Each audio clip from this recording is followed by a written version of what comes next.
Welcome to सब classes. This is सुबनेश।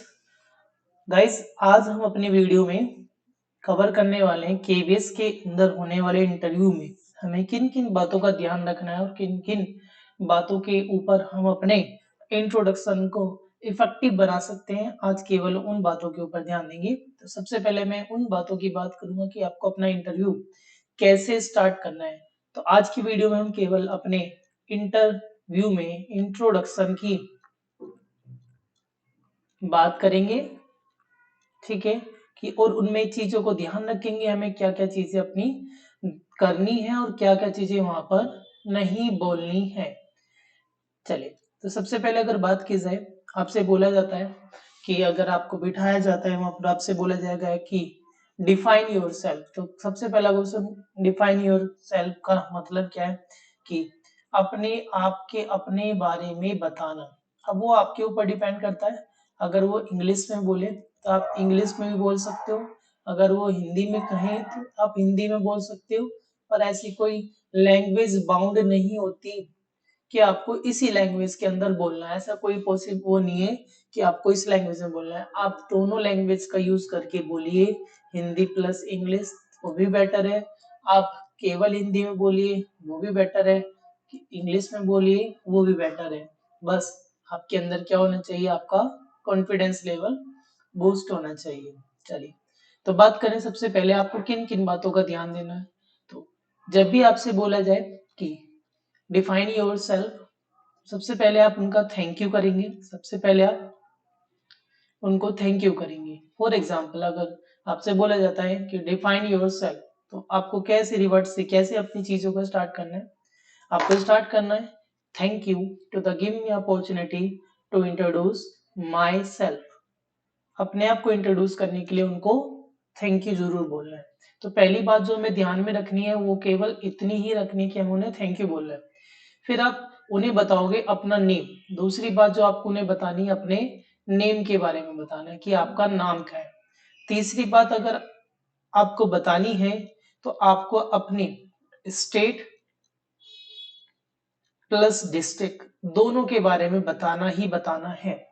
क्योंकि interview जो भी होगा वो आपसे इन्हीं चीजों से क्वेश्चन करने स्टार्ट कर देंगे, आपके नाम से, आपके स्टेट से, आपके डिस्ट्रिक्ट से, जहां से आप बिलोंग करते हैं।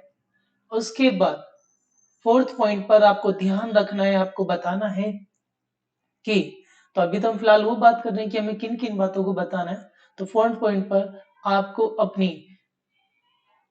अपनी पोस्ट ग्रेजुएशन अगर है तो उसको बताना है।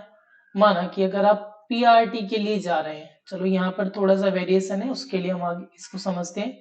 अगर आप पीआरटी के लिए जा रहे हैं तो आप केवल स्टार्ट कीजिए, अब बताइए अपनी ग्रेजुएशन। पर अगर आप टीजीटी के लिए जा रहे हैं तो वहां पर भी केवल आपको बतानी है अपनी ग्रेजुएशन। पर अगर आप पीजीटी के लिए जा रहे हैं तो आपको बतानी है अपनी पीजी। पीजी के बारे में ही बताना है, आपसे वहां क्या नहीं बताना। अच्छा, यहाँ साथ साथ बात कर लेते हैं कि हमें पहला पॉइंट, अच्छा चलो एक ही साथ बताएंगे कि क्या क्या नहीं बताना। पर फिर भी यहाँ से एक पॉइंट ध्यान रखना, आपको वहां पर 10th एंड 12th के बारे में कुछ नहीं बताना है। दूसरा, अगर आपने जैसे कि पीआरटी की बात करूं, आपने ग्रेजुएशन की है या फिर डीएलएड किया है या बीएड किया है, तो आप यहाँ पर स्पेसिफिक बता सकते हो कि आपने क्या किया है। सेम चीज टीजीटी के लिए, आपने बीएड किया होगा तो आप बीएड भी बता सकते हैं। और सेम चीज अपने पीजीटी के लिए भी, अगर बीएड कर रखा है तो बताइए, नहीं कर रखा तो कोई मैंडेटरी नहीं है। इसके बाद अगर बात की जाए कि आपने अपनी पोस्ट ग्रेजुएशन से स्टार्ट किया, ये मैंने आपको बताया किसके लिए कैसे कैसे करना है। उसके बाद आप अगर हो तो आप अपनी ग्रेजुएशन के बारे में बता सकते हो, आप अपनी बीएड और डीएलएड के बारे में भी बता सकते हो। फिर उसके बाद ये एक इफेक्टिव पॉइंट होगा, और आपने सीटेट एग्जाम दिया है, अगर आपने सीटेट एग्जाम क्वालिफाई किया तो आप जरूर उसके बारे में बताइए। जैसे कोई कोई स्टूडेंट होते हैं, उन्होंने 2 से 3 बार या 3-4 बार अपना सीटेट क्वालिफाई किया है, तो जरूर बताएं, जरूर बताएं कि आपने सीटेट क्वालिफाई किया है। देन आपको बताने अपने इसके बाद फिफ्थ पॉइंट पर अपने एक्सपीरियंस कि आपके एक्सपीरियंस कितने हैं। जो भी आपके एक्सपीरियंस है चाहे वो 2 महीने का भी हो, आपको वहां पर बताना है।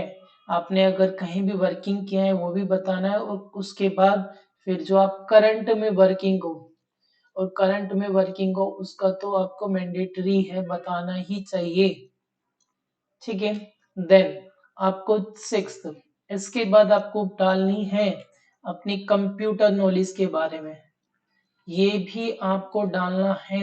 इससे आपका इंटरव्यू और सॉरी इंट्रोडक्शन आपका और भी इफेक्टिव होगा।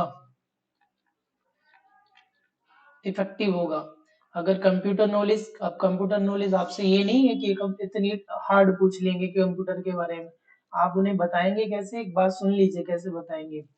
I have a basic knowledge of computer, basic knowledge के बारे में बताना। अगर आपको ज्यादा आता है तो आप इसके अंदर आप ऐड कर सकते हो। ठीक है। देन इसके बाद आपको 7वें नंबर पे जो चीजों का ध्यान रखना है वो है आपकी कोई भी एक स्ट्रेंथ। अब स्ट्रेंथ के ऊपर और वीकनेस के ऊपर मैं एक अलग से वीडियो बनाऊंगा। ठीक है। स्ट्रेंथ के बाद आपको क्या बतानी है अपनी 8वें नंबर पर हॉबी,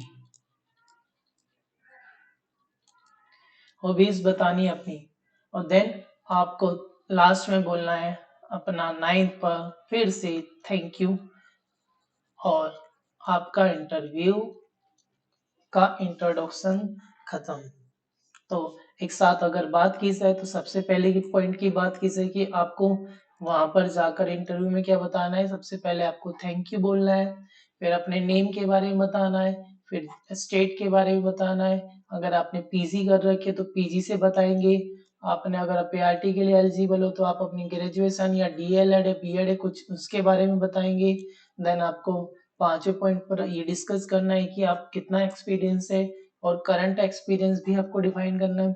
साथ ही साथ आपने अच्छा पीजी वीजी के साथ आप क्या कर सकते थे, अपना सीटेट का भी एक क्वालिफाई, आप ये अंदर एक क्वालिटी दिखाएगा कि आप कितने टाइम्स एग्जाम को क्रैक किए हो। 7वें नंबर पे आप अपनी स्ट्रेंथ के बारे में बता सकते हैं, वट एवर जो भी आपकी स्ट्रेंथ हो। आप अपनी हॉबीज के बारे में बता सकते हैं, और लास्ट में तो आपको क्या बोलना पड़ेगा, थैंक यू। अब ये तो बातें हो गई कि जो आपको करनी थी, जो आपको बोलनी थी।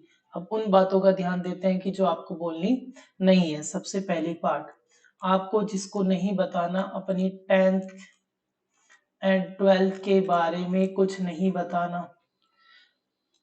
वो आपसे अगर क्वेश्चन पूछते हैं कि आपने 10th 12th कहाँ से किया, कितने परसेंटेज से किया है, तो तब बताना है। क्योंकि कुछ चीजें आप ऐसी की पॉइंट छोड़ेंगे कि वो भी तो पूछे, सारा आप ही बता दोगे तो फिर वो पूछेंगे कैसे आपसे। दूसरा, आपको अपनी फैमिली के बारे में नहीं बताना। फैमिली के बारे में ये सबसे इम्पोर्टेंट पॉइंट होता है आपके इंट्रोडक्शन के अंदर, कि आप अपनी फैमिली के लिए बारे में ना बताएं, क्योंकि वहां पर किसी को नहीं पड़ी है आपके इंट्रोडक्शन में आपकी फैमिली को जानने की। तीसरा, अपनी वीकनेस को मत बताएं, अपनी वीकनेस बिल्कुल भी ना बताएं। क्योंकि अगर आपके अंदर पहले से ही कुछ वीकनेस हुई तो वो समझ जाएंगे कुछ ना कुछ प्रॉब्लम है, तो देन आपके यहीं से नंबर नेगलेक्ट होने स्टार्ट हो जाएंगे। चौथा, अपनी हॉबी ऐसी बताएं जिसमें आपको, जो आपकी हॉबी है वो ऐसी बताएं जो दूसरे से जो मैच ना करे। अच्छा, मैच करे भी तो आपको उसके बारे में सब कुछ पता हो।